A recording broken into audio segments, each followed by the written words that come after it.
Good morning, everyone. If you haven't signed up for $5 gift certificates to Dick's Market, who are one of the sponsors today, along with Whalen Do It Best Hardware, get up here and put your name in there. They're giving away five $5 certificates to Dick's and five $5 certificates to the Dairy Dip. So if there's only going to be 10 people here, you got a pretty good chance, but I think we got a little more than 10 right now. So there's coffee up here and water up here and cookies up here as well. So make yourself comfortable. If are you too cold with those fans on or at all? Is it good? So if that gets too cold, let me know. So if you've never been to one of these before, it's very informal forum. We try and recognize some of those that are here by invitation, and that is board members. Today we have the board members that we have here are Don Van Duzelaar. Don, can you raise your hand? There's Don Van Duzelaar. He's the chairman of the board. Jim Huck is next to him. He is the secretary of the board. Raj Grinwis is next to him. And then way on the other end, I didn't see you because someone was standing here, Jenny Hager, who's the treasurer of the board. And those are the board members that we have here at this time. Kathy Molnar is our sales manager over in the admin building. So we got these folks today that will help answer any questions. If you have questions or comments, that would be good. Now, we haven't announced who the candidates are yet because they haven't been officially notified. But if you are a person that has turned in your petition for a board candidacy, we would want to recognize you as well. So if you would stand and let us know who you are.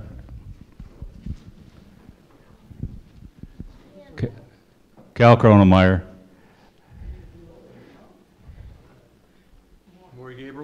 Maury Gabriels.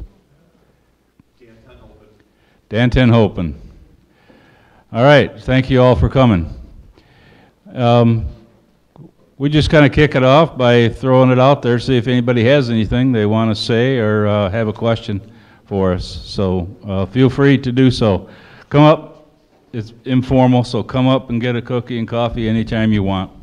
There's a mic up here for those of you that are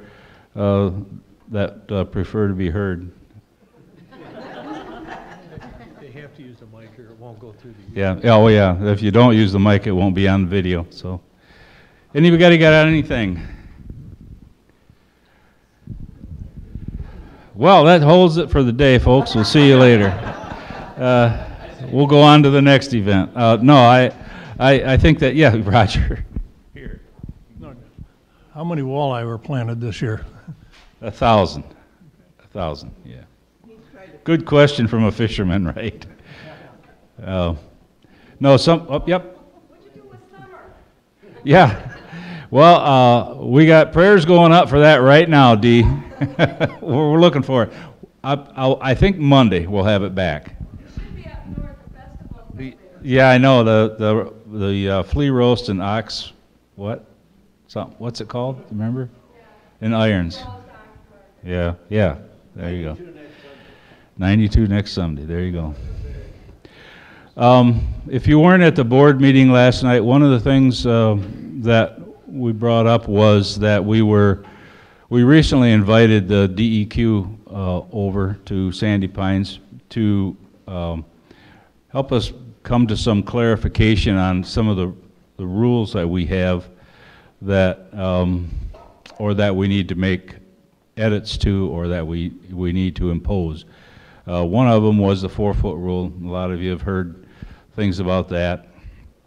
To me, most of the time it's been a myth. We've never really talked directly to anyone from the state or the fire marshal or the county on it. So if you go around the park, you'll see some living units with a garage right next to it. Some anywhere between right next to it and 4 feet away. So we wanted to have some clarity on that, because on our license, each year we're inspected, and our license currently says we are non-compliant campground. What does that mean? It means that there's items within the campground that that the state, should they decide to impose fines on us or limitations on us, would be they'd be able to do that. That being said, when they came in here, they told us that they have, I believe they said 1,600 campgrounds in the state, and they have 2 people that are working with campgrounds at this point. So, you know, that, without saying it, that's saying that it's going to be tough for them to monitor and manage the thing. So they were very pleased with the fact that we were proactive in wanting to be compliant, and because it's the largest campground in the state of Michigan, I think that they're more than willing to work with us. So currently, after showing them around, we asked them to write us a report of what they believe we should do, what they would suggest that we do to get into compliance, because that's where we want to head. So at this point, we are not allowing, we need a rule written for our rule book. The 4-foot rule, oddly enough, is not in our book. That was just pointed out to me early this spring.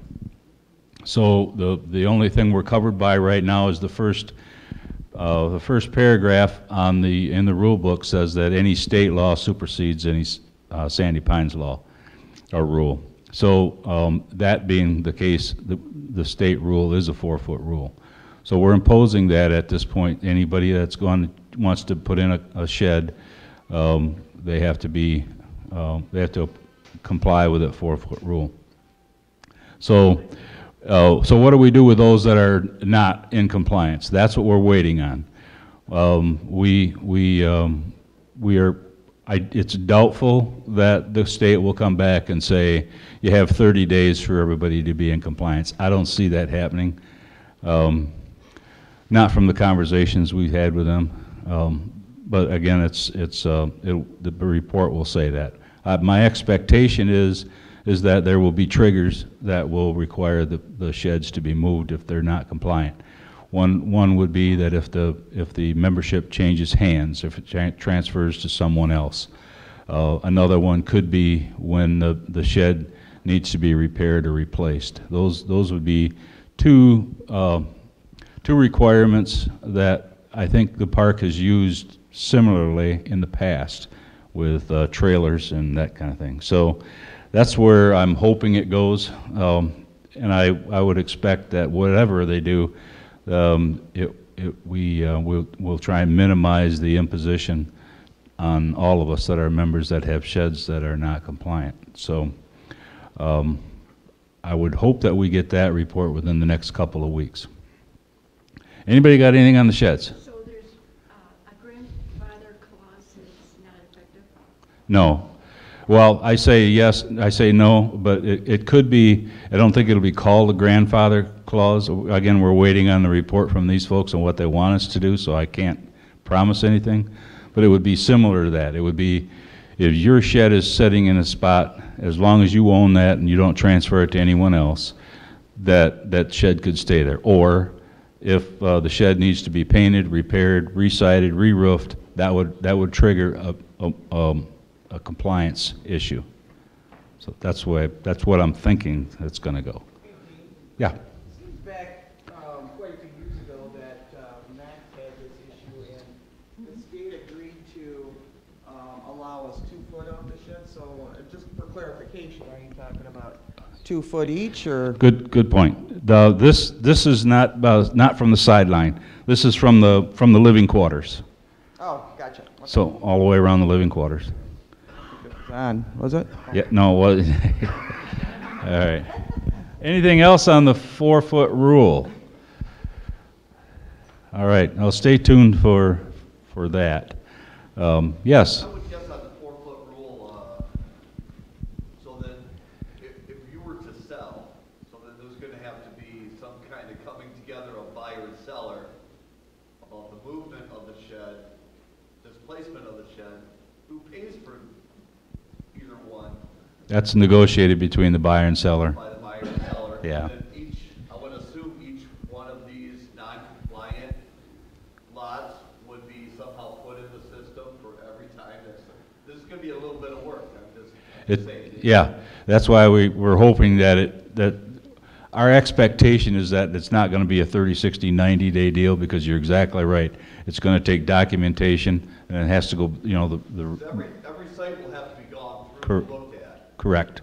And That's what in the they're- inspection, it is really the seller's responsibility. According to our inspection, it is the seller's responsibility to bring it back to compliance. But, like we said, you could negotiate that, so. Yeah, 'cause I remember at one point in time when I lived in Grand Rapids, they had a new sidewalk rule. And the sidewalks had to be replaced by the time for the buyer to buy. And it was like they made the law 1 week before we actually sold our home. And then it was a big problem. So at the end, it was a $900. Nobody wanted to really pay the $900, right? Yeah. So at the end of the day, we just simply paid the $900 just to sell, but Yep. it's an issue. Yeah, it's not gonna be, ideally, they're gonna give us enough time. When I'm saying enough time, I'm talking about 10 or 15 years, is that we will, if we show effort, I think this is what's important, is that we as a park show an effort to come into compliance at some point in time. I think that will weigh heavily on it. Yeah. Gene? Yeah. Just so people understand about the grandfather rules and that, and like Gene said, state rules supersede our park rules. Part of the issue with this is under a life safety code, and there's never any grandfathering in that. Now, the state can do it any way they want with us. So, you know, like Gene's saying, hopefully they'll work well with us, but there's no guarantees on it because it's a life safety code. And that's why we don't really have any pull in this, except to be nice to everybody and try and get them to give us time.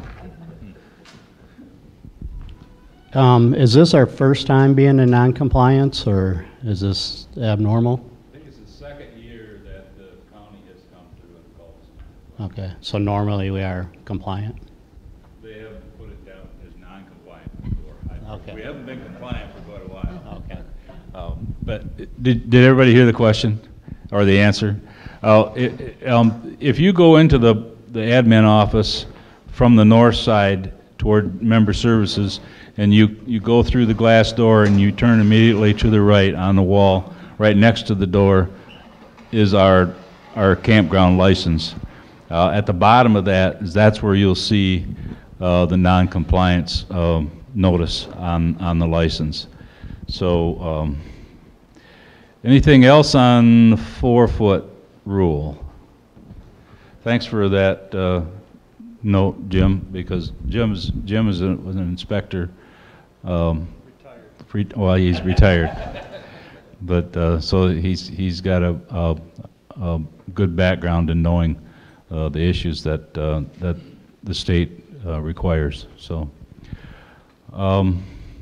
the other thing that happened within the last couple of weeks is that we got a call that there was going to be a FEMA group in Lansing that were going to be traveling through this area to Chicago for a meeting, and they asked if they could pop in and see the new facilities, the recently constructed facilities.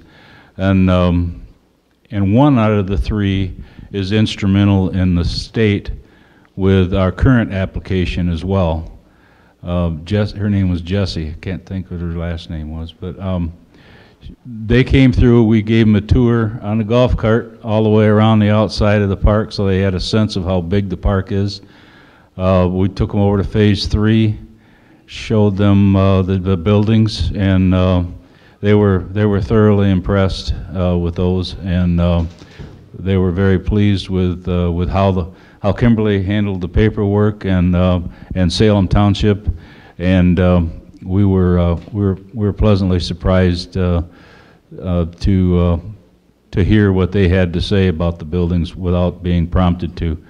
Another thing they wanted to see while they were here was the site that's proposed for the current FEMA application, which is on the North Shore where the indoor pool building was. So we took them over there and had them walk that site a little bit. And today, one of the folks from Chicago are coming up for the ribbon cutting, and we hope to get her shown around the park as well. So we're looking forward to getting an answer, hopefully, on the other project within the next couple of weeks as well. Anybody else got anything? You go right up to that mic. Is it on? Yeah. Okay. All right, I just have a question in relation to your FEMA project. When I went there to look, the building is beautiful, by the way, but I was concerned when I had to help someone in the building. When we do the next building, can we put some way to have, like, you know, a lot of times, like when you go to stores and things, handicapped individuals have some sort of electronic thing they can push to open the doors. Those doors are so heavy. The gentleman, which was a little embarrassing for him, had a cane, and I'm trying to open this heavy door for him so he can get in, even just to go to the bathroom. I know that that's the reason, because of their storm shelter, that they have to be so heavy. I'm just want to think about, you know, thinking in the future for the next one, maybe we better have a way to have those individuals be able to get in, because there's no way to open the door that actually goes into the shelter part where the laundromat is. Mm-hmm. And there's no way to go into the bathrooms if you can't open the door, because the door is so heavy. Yeah. No, I'm aware of the concern on not having the button. That was engineering faux pas, so to speak. We just didn't do it. But the next one, hindsight's always 20/20, so I'm just trying to make sure we do something. The next one, the next one. I would dare say that we'll have something on the next one. What would be would there be a way to engineer a way now to put it in? About $20,000 a door. Wow. Because the wall, you would have to run on the outside of the wall. That's to put it in now. Yeah, to put it in afterwards. I mean, we're getting a hard number on it, but that was the estimate I was given. Okay, that was just my concern because of if you've ever been here, 2 years ago when we had the tornado warning and everybody headed toward the CCs, 80% of the people are standing outside the door looking at the sky. So to me, I would say that I don't think it's going to be an issue because if there ever does pop one out of the sky within 20 feet of the CC, everybody's going to be stuck outside. That comes back to that old adage, well, we just better be ready. I understand the question, and I think it's worthy of consideration, so thank you. Don, would you like to speak to anything at all? Don had one of the shortest board meetings last night that we've ever had, 44 minutes from gavel to gavel. So I think that deserves a round, right? Yeah. Is this on? Yeah? Okay. Yeah. Maybe one of the reasons for the meeting being a little bit shorter is we've asked that all the committees, if they have something that needs to be decided or acted upon by the board of directors, that the items would come to the board a week before their work session. I know in the past, Kathy has said to me sometimes she was typing things up at 2:30 in the afternoon to go to a board meeting. And so that was really unfair to board members because they never had the opportunity to study it or ask questions or do any background work on it at all. So now we've asked committees, if you're going to have something that needs to come before the board, we got to have it a week before our work session so we have time to review it and then discuss it at our work session. So maybe that's one of the reasons why we didn't have a lot of items on the agenda this time, but we want to give the board members plenty of time to study any issue that they have to make a decision on. So yeah, it was, and I just want to say thank you to the rest of the board members too, because you know, I think we're all flying in the same direction. And that's very helpful for us to accomplish the tasks that need to be accomplished. Thanks, Don. One of the things that the board was made aware of, or was brought up to date on, they were aware of it, on Monday night was the continuing work of improving marketing and communications. Josh Noviak, who is currently the manager of member services and the manager of marketing and communications, has been working pretty diligently in the last couple of years to improve our communications and to improve the consistency of the look of the way we communicate. These two examples, these are two examples of the latest that just came out yesterday. So if you get a chance and you're interested, they're on the table here. One of them is volunteer events. What we call volunteer events are events that are put on by individual groups around Sandy Pines. Open horseshoe group, knitting and crochet, open pickleball, RC kart races, open shuffleboard, those type of things. And then the other one are featured events, and those are listed for each month, and recreation schedules on the back side of that. So stop and pick up one of these. If they're gone, you can get more of them at the admin office, and they'll more likely be at the public safety building as well. So any of you other board members have anything that you'd like to share at all? All right. Kathy, and you don't want to talk. We got Oh, okay. All right. Nancy. Whoop, whoop, whoop, whoop. You got to talk. Nancy Younglot, 492. I just have a question on the status of the indoor pool. When it's 65 degrees at 9 o'clock in the morning and you got to haul 4- and 5-year-olds outside for swim lessons, that's a little rough.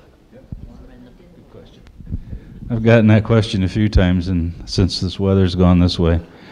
Any of you guys want to speak to that? You got the I got the answer? I got the answer, and that is if it comes up, vote yes. That came up, and they voted no.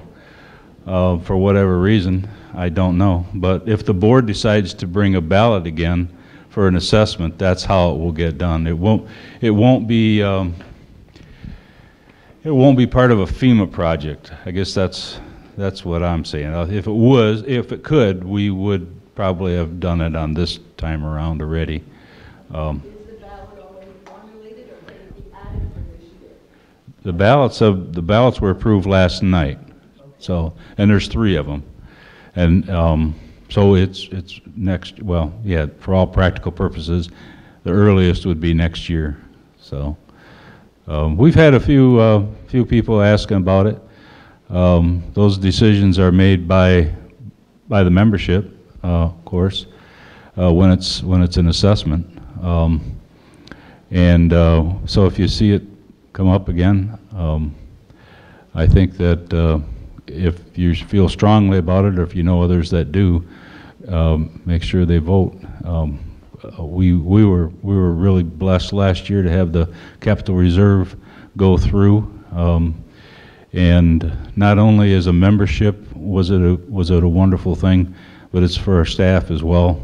We have some really talented staff, and without the money to fix things, to repair things, or to replace things, we don't need people to do that. So we have people with skill sets that we're really relieved that they can continue their career here at Sandy Pines and be useful in those areas. So again, I just can't say enough thank yous to those that voted for that. Enough of those that voted for it to get that through has just made a huge difference.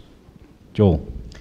Yeah, I think the question here is, how do we, as a membership, get it back on a ballot for an indoor pool vote?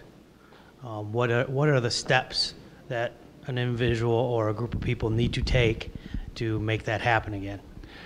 I think there's a couple of ways. Again, I'm not a legal authority on our bylaws, but I think one is, the simplest way is to continue to work to remind your board members that you'd like to have an indoor pool. Secondly, I believe that there is a way that if you go to the bylaws, you can get a petition on a ballot by having, I think it's 25%, 25% of the numbers of people that voted on the previous ballot, previous vote. So if, let's, practical purposes, if we had 1,000 people vote in the last election, you get 250 signatures that want to see a pool, then I believe that it could go up on a ballot. But, yep.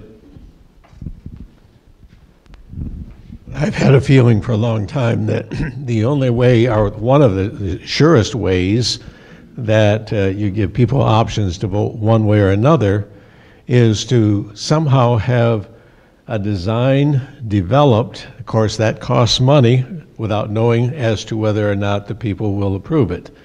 But if you have a design developed, a subcommittee of some kind that's working on, so it's not just from administration down, but a group of people that are really interested, get the design and some preliminary plans, because having been a pastor and been through 2 building programs, people don't get excited about reaching into their pockets until they like something or can see it with their eyes.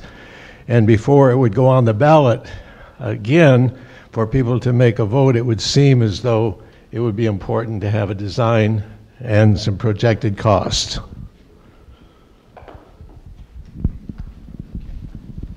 To add to that, I think he's very on spot. I've heard several board members say, well, you guys voted it down twice, it's not going to come up again. And I don't agree with that. I think it got voted down the first time, from what I've heard, because it was lumped in. The second time, because there was no plans and no budget. I'd like to see this board discuss some of these topics and come up with some solutions as well, so that we can all come together to have these discussions and to continue it. I know maintenance has to come first on the capital reserve, but I'd like to see you guys be some kind of creative and set some funds aside toward that pool, since it does keep coming up from membership. Okay, anybody else? On the pool. Keep running around the room. I'm getting my exercise. It's all right. I've heard rumors that the bingo programs are going to be canceled, and I'm wondering where we stand on that, because there's a lot of enjoyment with that. Is it on that sheet, do you know? I don't listen to rumors, so I can't tell, but I can tell you this, that Sandy Pines Recreation is not in charge of bingo. That would be adult. No. It's on there? Okay, there you go. Well, let me get you one of those minutes.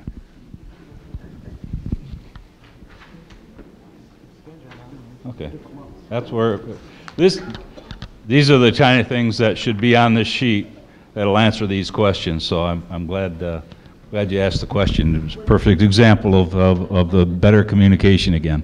Dean, on that, I think the rumor is that bingo will probably go on, but Carol Huff has been doing it for so many years, and she's kind of wanting somebody else to step up and help take Oh, okay. All right, they're looking for a new leader then, possibly. Okay, all right. This is for Kathy. I'm seeing a long list of sales. Is it because of your advertisement or because we're such a wonderful place? Yeah. We are a wonderful place. And so I have a stack. I was just telling somebody last night, I have a stack of buyers waiting this long. That means I've gone out and spent 3 to 4 hours with each person that long. So there are a lot of people who want in here. And my thought goes back to the pool and all of the improvements that we've made over these past years, and the fact that we keep this up. Our values have increased on our properties. I think everybody has seen that significantly. And as long as we continue to improve and say yes to these things, it's it's a win-win situation for the members and this park, so.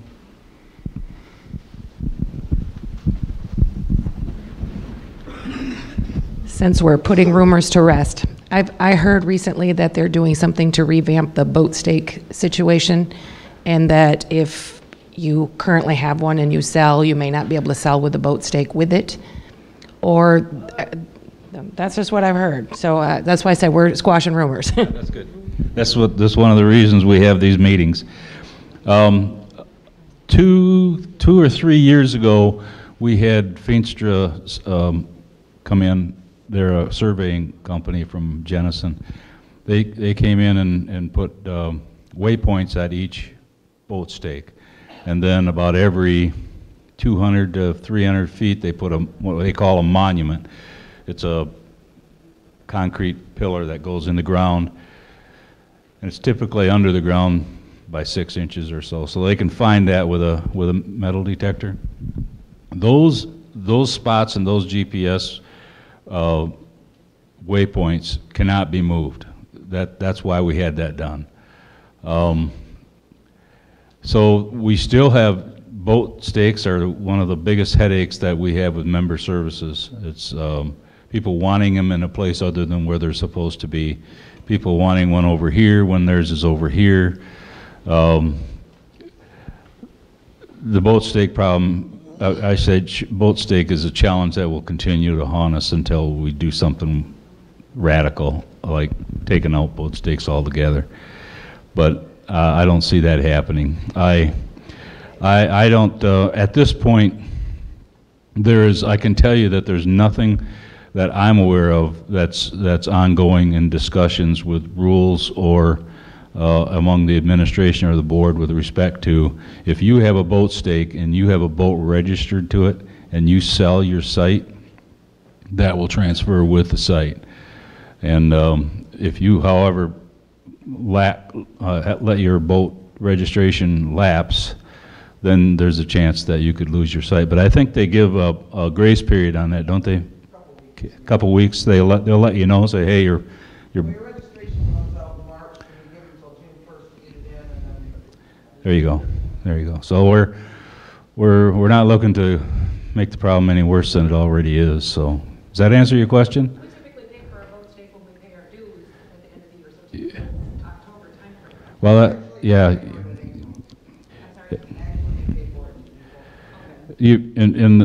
Here's another rumor.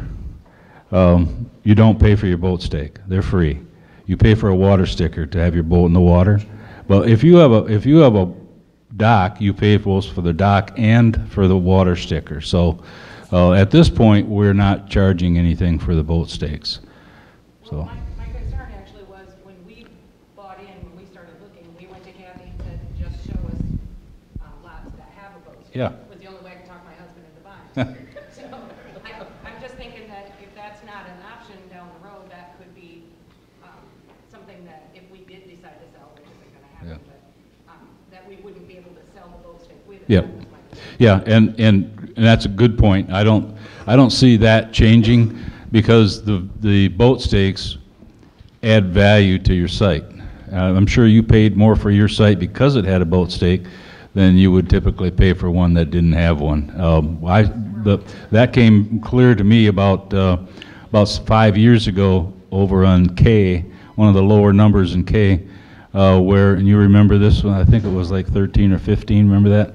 They let their boat stake, it was an older couple, let their boat stake go, and I think the price of the site went from like in the 50s, it went down like 15, 20 grand.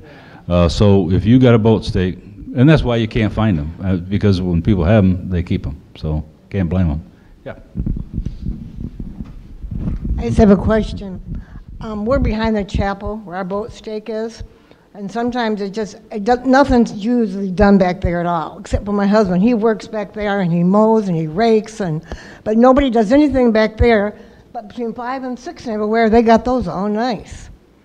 And we're wondering about some way we can get back there behind. We have to go right by the chapel to get back there. And there's meetings going on or weddings or something we can't go. Some way we can get there off the road to get back there. My husband said he would even build a thing to go over to get back there. You know, it just is hard to get back there sometimes, and nothing's ever done with nothing back there, just like we're a nobody back there. Yeah, you're basically walking through the woods. Yep. You sound like you're from Phase 3. I would encourage you to get a hold of Ben if you have not, and he's the guy that drives around the red pickup truck. He works all the time back there, rakes and mows, Yeah. and mows and everything. Yeah, I can't promise you what we'll do or wouldn't do, but I mean, I think to be aware of it, there may be something that we can help out with there as far as at least getting some access to it. But the boat stakes in that area are a challenge, there's no doubt, yeah. Thank you. Yeah, Dee? Yeah, can you get more boat docks for the people who really want a place to park a boat? We have about 1,400 registered boats on the lake. And I would love to get more boat docks. But at the same time, I would probably recommend that we eliminate a like number of boat stakes to eliminate more boats on the lake than we already have. If one of the issues rules has been dealing with, and the board has just considered, are the erosion issues around the lake from boating and weather related to erosion on the shores here.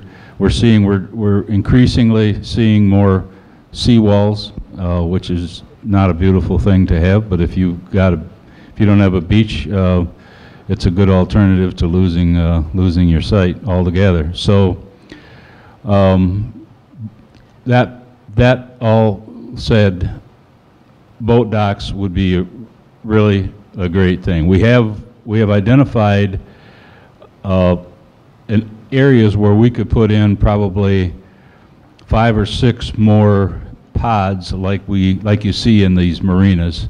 So and right now I think we got them priced at a point where we could purchase them and get about a 5-year return on investment with them. So that's not really the issue. I think the biggest issue would be 2 things. One is getting approval with the DEQ. Just the handicap dock took me about 1.5 years to get that one.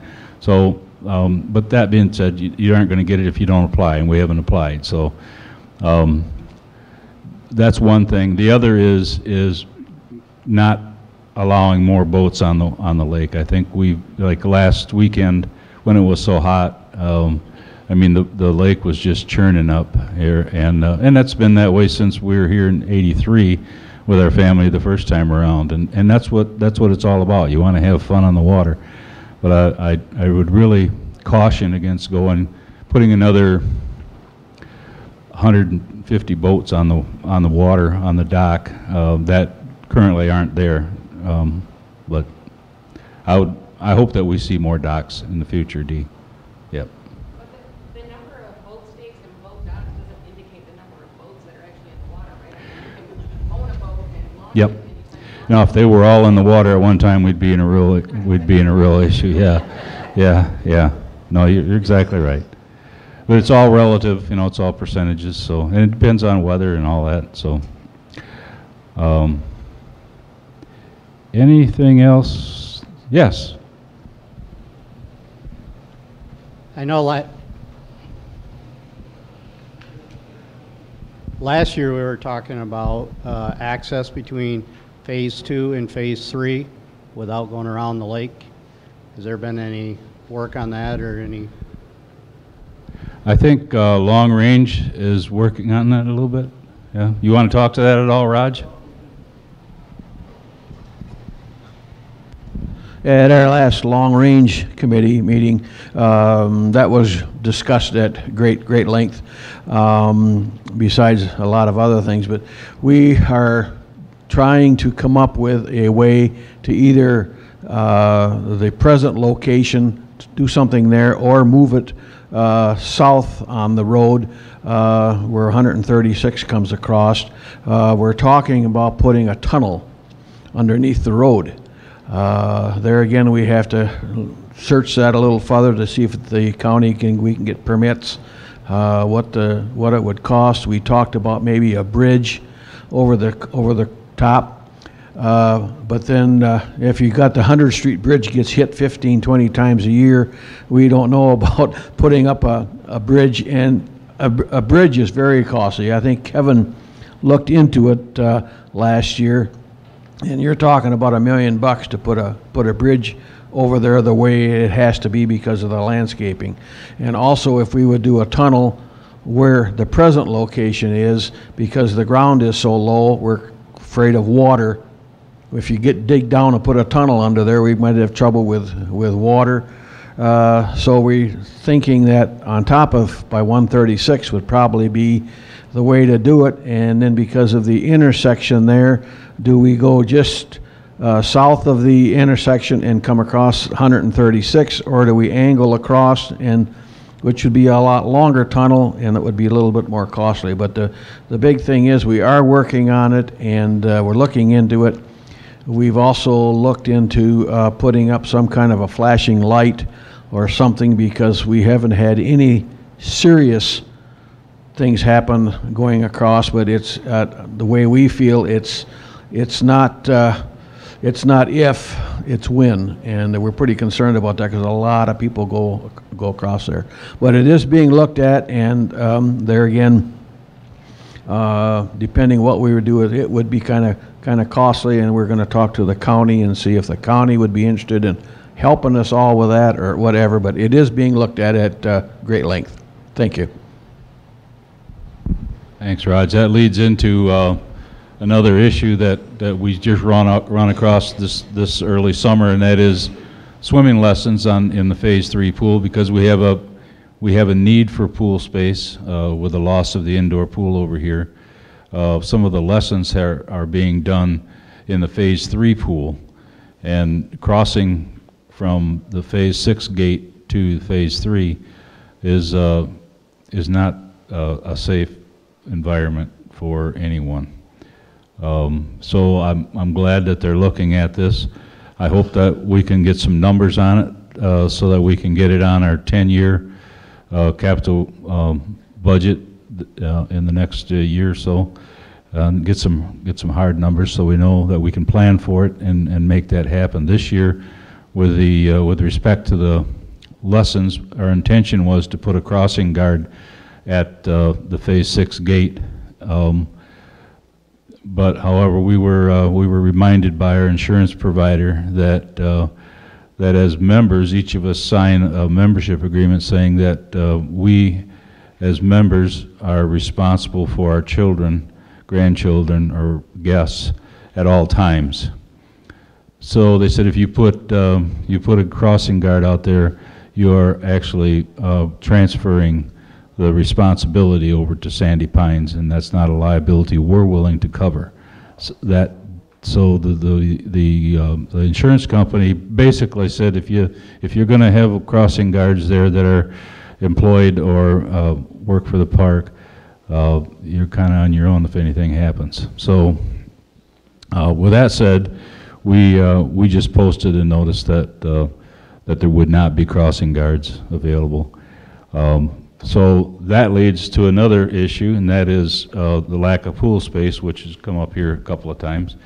Right now, Ben is looking at getting some prices on a pool in Phase 2 area where the tennis court is and that open space up there. It's not completely open because a lot of it is drain field, but there is an area just to the east of the current tennis courts that could support a pool about the size of the one in Phase 3, which would give us a place on this side of the road to have swimming lessons. So we're hoping to get that in the budget for next year, but we're waiting to get some prices on that. So, yeah.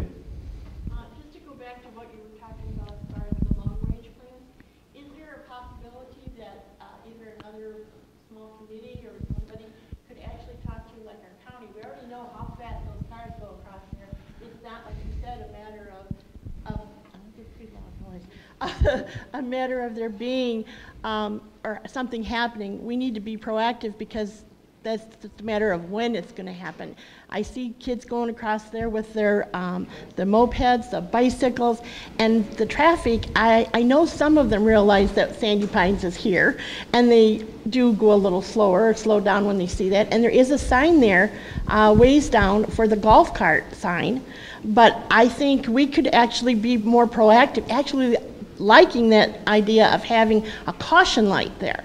What would that take as far as, is there someone exploring the possibilities with the county or something, so to see if we can get that put up there as quickly as possible as proactive until we can get the other stuff done? Yeah, in the past, the county has been approached by our safety and security folks and have been told they aren't going to put anything there because golf carts aren't allowed on the road.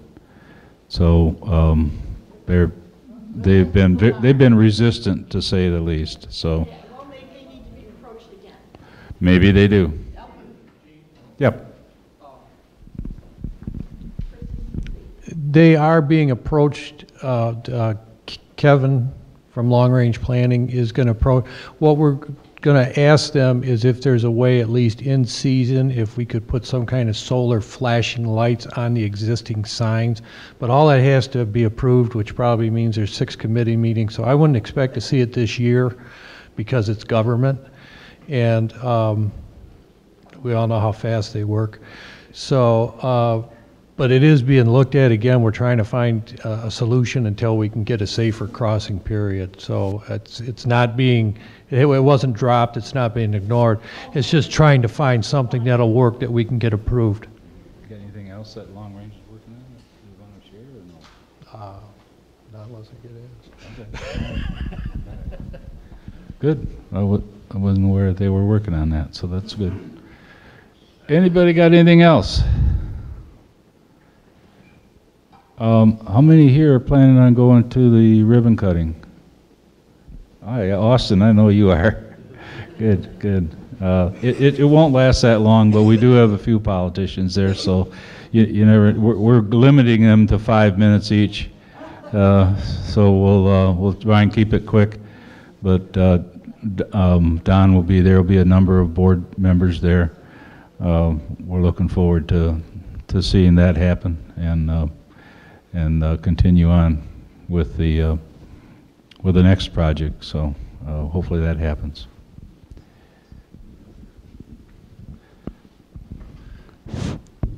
Okay, I have one question. It's kind of on the board meetings.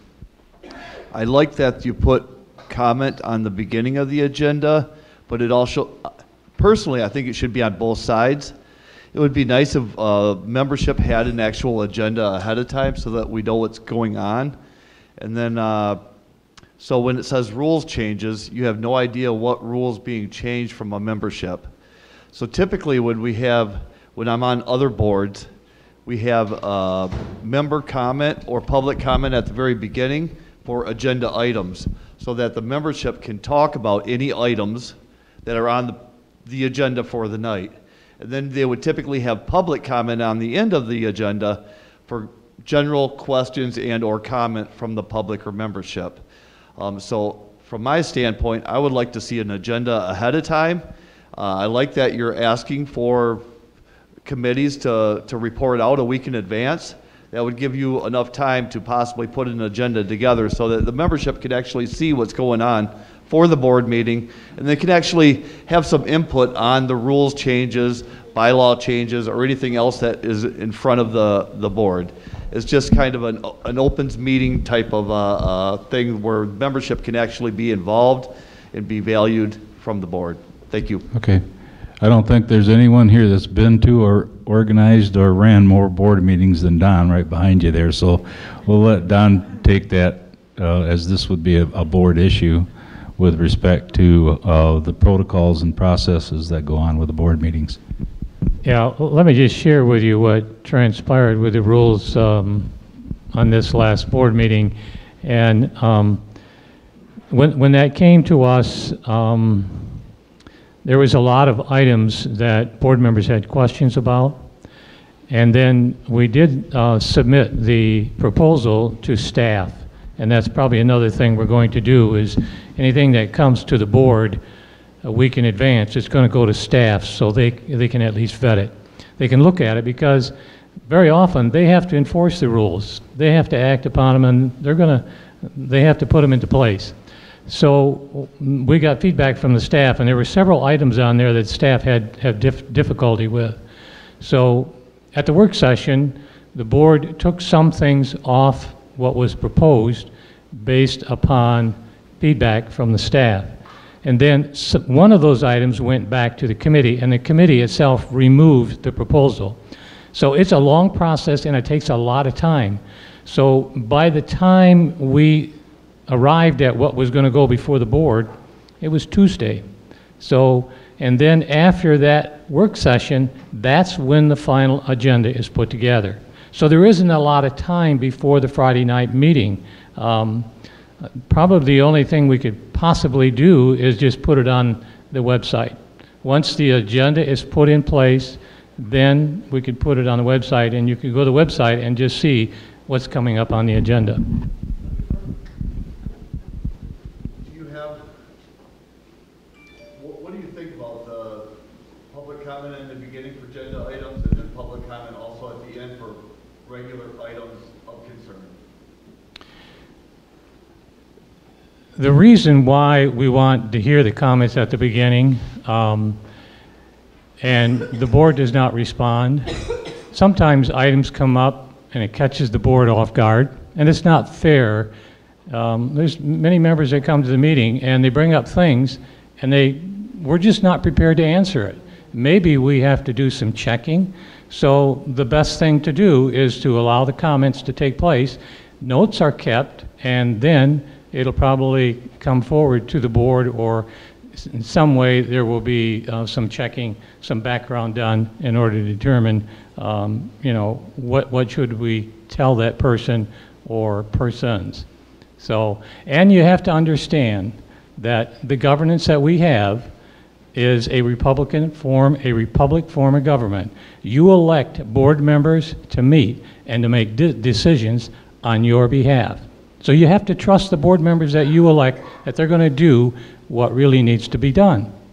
So we can't just sit and have a board meeting and a big discussion. It'll go on forever. You have to understand that a board meeting is a meeting in the public. It is not a public meeting. So after the meeting, we're all around. A lot of people come up and talk to us after a meeting. So that's the time to interact with board members. Okay?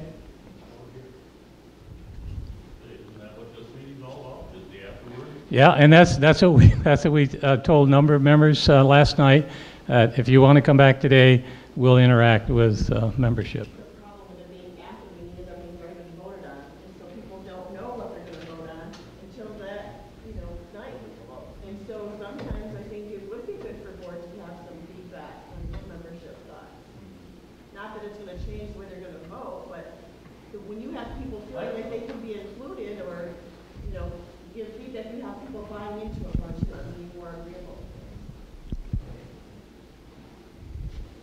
Any other comments?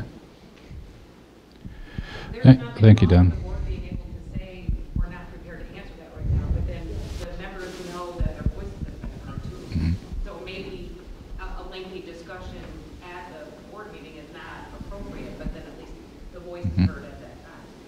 I think. You just say that they were also kept as information. You know, they're listed somewhere. So in your minutes, obviously, you're keeping those questions so that if you have the opportunity, you can always come back and answer those questions at another date or contact that member, because we give our name and our site when we do the question. So if that's kept in the minutes, I'm certain then the communication is actually going to be completed by making it in a circle where it comes to here, comes to you, comes back to the member, so they know kind of what was done about their questions and concerns or issues. I think we're talking about a different, the same information, but a different format possibly of gaining access to it. To me, what you're asking for is already being provided, maybe not exactly the way you're asking it to be provided, but you're given opportunity to make comments, to you have the opportunity to join a committee if you want to be involved with those kind of things. And I think the strongest statement that Don made, in my opinion, and since what I've learned since I've been here, is that this is a board meeting. It's not a public meeting, and I've been, and some of you have probably been involved in some board meetings that have gotten out of hand, and nothing gets accomplished in those except that they can get pretty heated from the crowd. So I appreciate the fact that they're organized and that we can have a discussion afterwards, and then in these meetings. I appreciate you all coming out here to these face-to-face meetings. And I appreciate the board members and staff that does come to attend them as well. So the questions that you may have or the comments that you may have may come after a vote, but you still have them, and there's nothing that can't be changed. So if you really have a strong argument and the logic for your position, I wouldn't be surprised if the board would go back and take another look at it again. So we've been here for what, 47 years, and we're still changing the rules and the bylaws. So nothing's cast in stone. But thanks for the question. Anything else? All right. Has everybody put their name in the box for the $5 in Dick's Market? Dick's Market and Whalen Do It Best Hardware, a little advertisement there. They both are sponsoring this stuff up here today, paying for the cookies and the water and the coffee, and providing some gift certificates. So if you haven't got your name in there, put it in there. And you could get one of $5 certificates to the Dairy Dip, or a $5 certificate to Dick's Market. So generally there's only 5 certificates. Today we're doubling up. How many times can you vote? That's on you. We don't look at them all. We just pull one. So anybody here for the first year? Never been here before. This your first year here?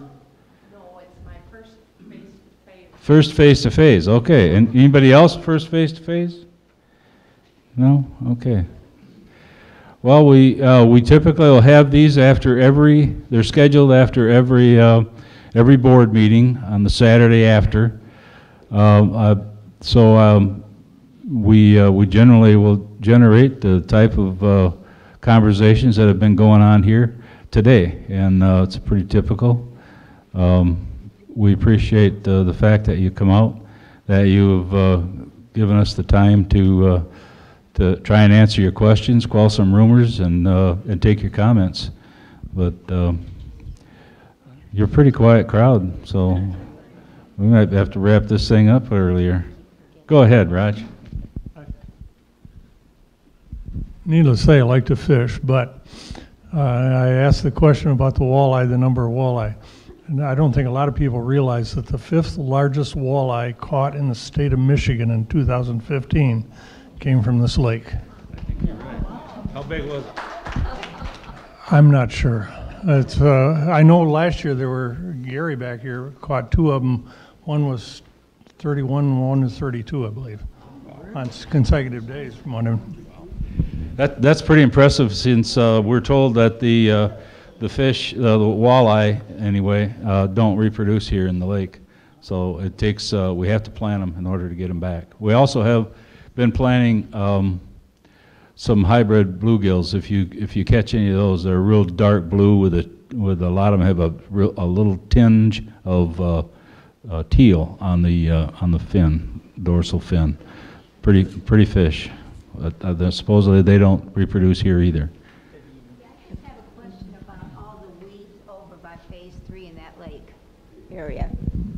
Go ahead. Yeah, I was concerned about all the weeds over by Phase 3. they spray, but just along where the trailers are, but not on the other side. It's packed with weeds. You can hardly fish. Roger can probably attest to that too. All right, I'll make a note of that, and I'll get a hold of PLM. Professional Lake Management are the folks that do our lake treatment. Okay. All right. I'll make a note of it. It's on, is it on the east end then? Well, Roger can probably give you all the weeds over there. Wheat? Oh, it's in the middle?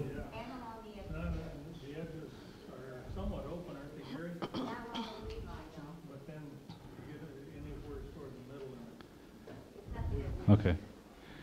All right. I'll shoot an email to Professional Lake Management and have them check it. They've been very responsive to those kind of things, requests. So.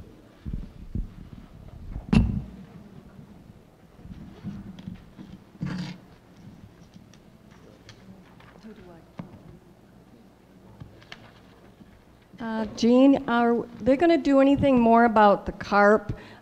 We used to have a carp contest, and we haven't had that now for about 4 or 5 years. Is there anything that's being done about getting rid of some of the carp in the lake?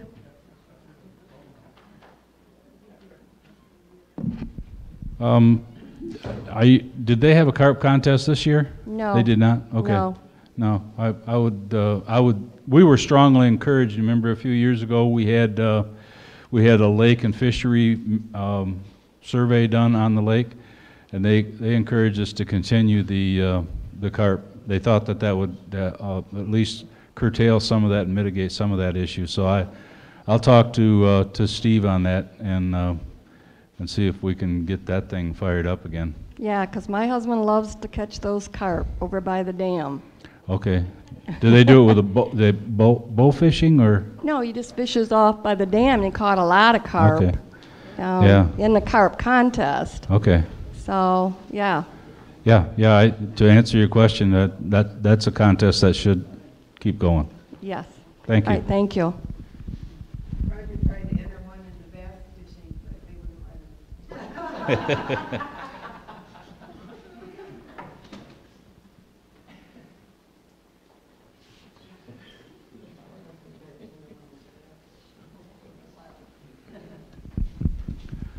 All right, we just had some folks come in. Hi, how are you doing? Let me give you a spokes piece here. Yeah, we're in phase 1, and the bathrooms in there, the handicaps, they don't have them marked so that people know that that's a handicap. And half the time you go in there, somebody else is in there that can walk good. Or little kids, yeah. Marked with handicap? No. The women's is, I think. Men's are not. I don't know about the women's. I'm not sure about you, but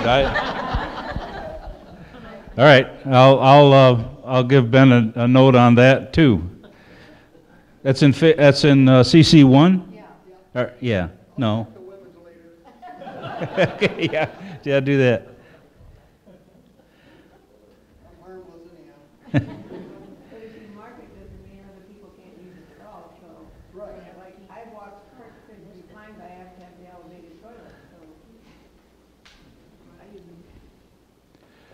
Okay.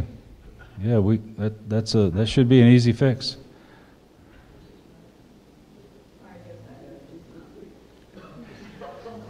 For those of you who just walked in, you got coffee and cookies up here, and put your name in for a drawing. Don't forget that. Yeah, well, right here.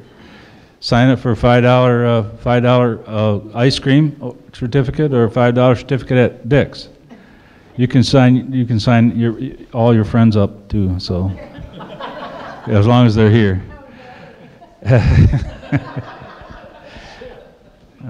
Anything else from anyone? Yes. Come on up here.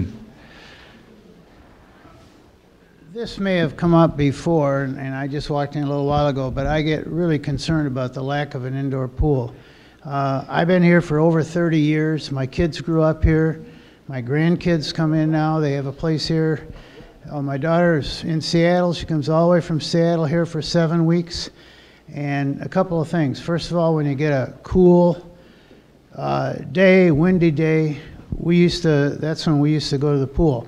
The other concern is with these crossing the roads, so many of them to get to phase 3. I live on the channel.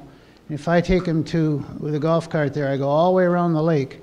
But I see these trucks coming and cars coming down there at 50 miles an hour. And I think that the lack of the pool that can be used every day all summer, except if it's thunder and lightning, is something we really miss. And I'm really concerned about all the additional kids that have to cross that road for swimming lessons. Well, you're right. We have discussed it earlier today, and both of those issues. And to recap, we discussed 2 ways that an indoor pool ballot can be put back up. First of all, let's back up one more time. An indoor pool will only get built with the passing of an assessment by ballot. So how do we get a ballot on the election was the next question. That is either by working with the board and encouraging them to put a ballot on, or to gather up based on the bylaws, that the bylaws provide a way for membership to present a ballot to the board for approval. And I believe, and I don't know if this is the right number, but I think it's if a ballot or a petition is passed around and it holds at least 25% of the number of people that voted or members that voted in the last election, then it will go to the board and it would be considered for the election. So that's 2 ways that I'm pretty sure that it can be brought back up again. Secondly, we are also concerned about the crossing over there, and Raj Grenwis from Long Range just spoke to that fact. They are looking at what to do with that. It's not going to be a fix that's going to happen this year. The reason that conversation came up with is because our insurance company has said that Sandy Pines cannot or should not provide any crossing protection there, because then we take on the liability of any issue that could happen on that road. Whereas now each parent or each member is responsible for anyone that they send or bring across the street. It's not a perfect situation. It's not a safe situation. I think that Jim Huck brought up the fact that, is that safety and security, Jim? Long-range planning is working right now with the county to see if they can work on some kind of signage that the county would put up, at least seasonally. We've tried that before and it hasn't panned out, but maybe it will this time. So hopefully that's a short recap of the conversations that came up. But is anybody that was here for the first time around those questions came up want to add to that at all? Joel? Correct me if I'm wrong, what I just heard is the board itself has the capacity to just go ahead and put a ballot forward for vote. Is that correct? Yep, that's my understanding. Okay. Well, I mean, we got 5 of the board members here. I guess, I mean, the question's going to come up to you guys. Would you support, just putting a vote out there for an indoor pool for the membership to vote on? I guess I asked this question to each one of you. I mean, I don't see why not. If it gets voted down, it gets voted down. If it gets voted up, then, we can take the next step there. I think that, number one, that's a quorum, so they can't vote on it here, otherwise it's going to happen. But number 2 is that I think there's a lot of variables that go with that question that I think they need to be aware of before they would cast a cognitive vote that's based on understanding of what they're going to get, what the membership would expect. So, but that's exactly right, and that's the number 1 issue I asked, or suggestion that I mentioned a while ago, and that is talk to your board members and let them know that you want to see, or your desire is to see, them act on a proposal to get an indoor pool. And I think that's probably the easiest way. It's going to be a lot easier than going out and finding 250 or 300 people to sign a petition. So, All right, so to everyone here, if you want to see an indoor pool today, you know, walk up, start talking to the board members, and let them know that you want to see it. And hopefully, you know, they'll recognize that and they'll get something together for a vote. exactly. Thank you. I think we're all agreed that there is a vacuum of pool space here, and we certainly could use it, and that's why we're looking at putting another pool, an outdoor pool, in phase 2. That would be an additional pool this side of the road. That being the case, it would not take a lot of pressure off the water park and that kind of thing. So. But it would be a help. Anything else from anybody? Yeah.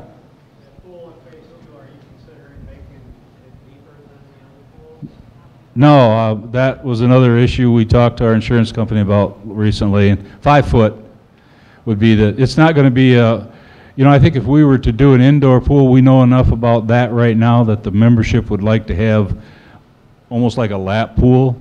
Would be deep enough on one end for diving and for, not deep diving, but for swimming lessons and diving lessons, that kind of thing.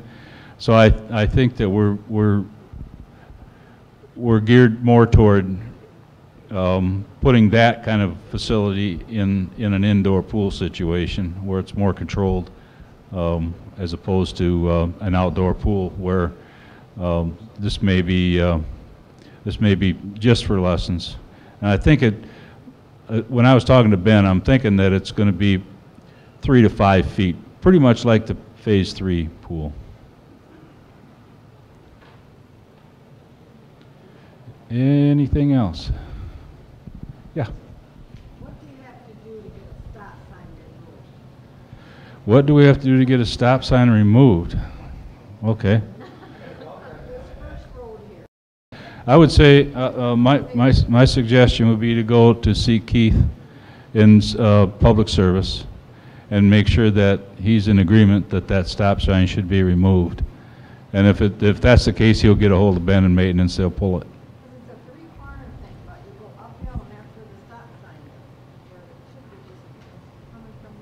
Okay. Yeah, I'd start there. He's one. Cal Cronemeyer was just. Keith Garvelink is he's our director of security. Yep. So you go to the public safety building here, ask for Keith. He'll be in tomorrow. He's not in today. I'd start there. Cal Cronemeyer was just here a little earlier. He took Keith for a ride to a bunch of areas where he'd like to see stop signs. So we could probably use that stop sign somewhere else. You might have just saved us some money. Good deal.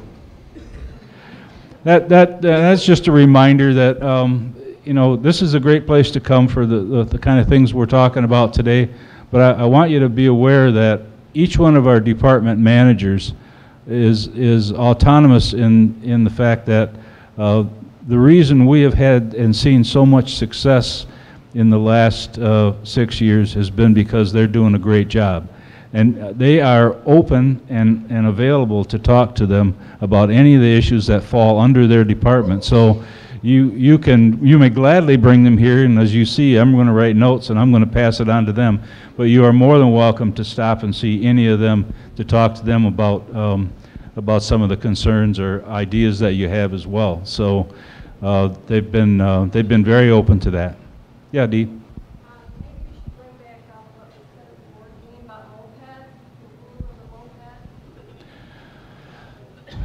Yeah, I didn't pay much attention to that. Yeah, there was a rule change. There was a recommendation from the Rules Committee, and it just said that mopeds have to be registered with the state or licensed by the state. There's a lot of safety features that come along with that, and I think that was probably their rationale for making that change in the rules.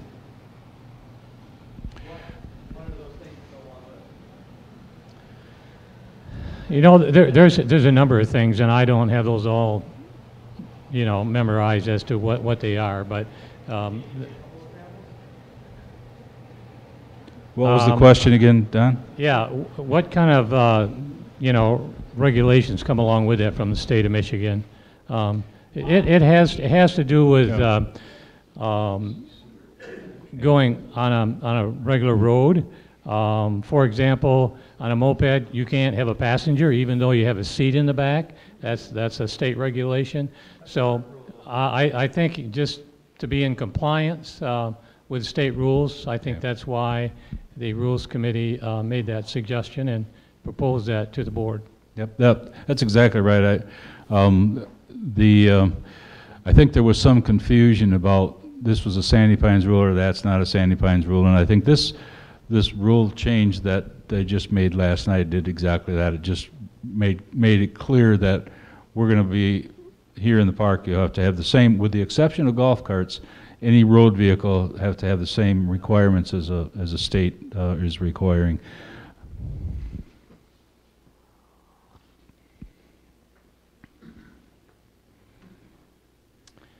Under Michigan state law, a moped has an engine that produces 2 horsepower or less and is a 50 cubic centimeters in size or less. Must not be able to travel faster than 30 miles an hour on a level surface and doesn't require the operator to shift gears. And that's 50 cc was just changed to 100. Yeah, that was a state change. And I do remember the comment that I just made is, even though there's a seat on the back, you cannot have a passenger under state guidelines. Well, you know, very often what you see in the rules or in the bylaws, it may be a statement to say that we're going to follow state regulations or what other rule that is, you know, that we're governed by the state. We're not going to repeat what the state has in their series of laws, unless you want to see a rule book of maybe 100 and some pages long.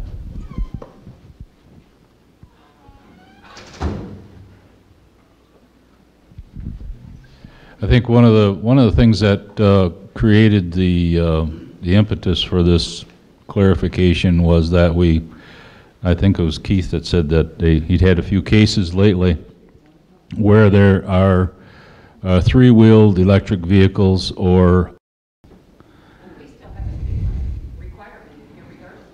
yeah, it can go 50 miles an hour, but you're only allowed to go 10, right? Yeah, that's right. That's right.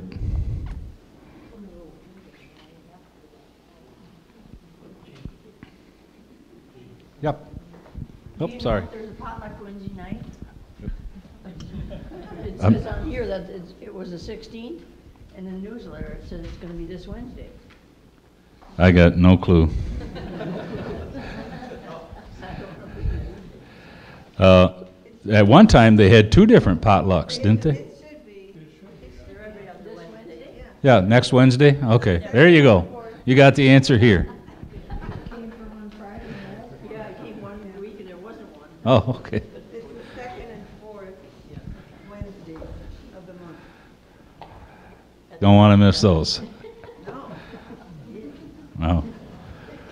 Tomorrow, I'm told that the chicken dinner is tomorrow at St. Mary's, right? So we'll probably see you all there. I've never been there before, but we're going tomorrow. So too expensive. Okay. I didn't ask how much it was. My wife just said we're going.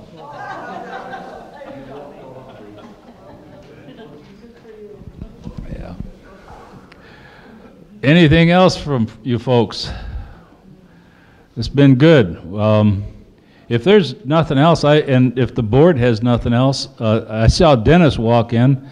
Dennis is also a board member, Dennis King. He was at a rules meeting earlier, so he walked in late. But do you have anything you want to add, Dennis? You're still in jet lag? Okay. If you have nothing else, then I think we'll pack it in and we'll get ready to move the party over to CC6. If you can make it over there, I welcome you to come on over and and meet the people who are responsible for getting that project off the ground and done. It's taken a lot of people, a lot of time, and a lot of effort, and it's going to be a great project for many years to come. So thank you all very much for coming. Appreciate it.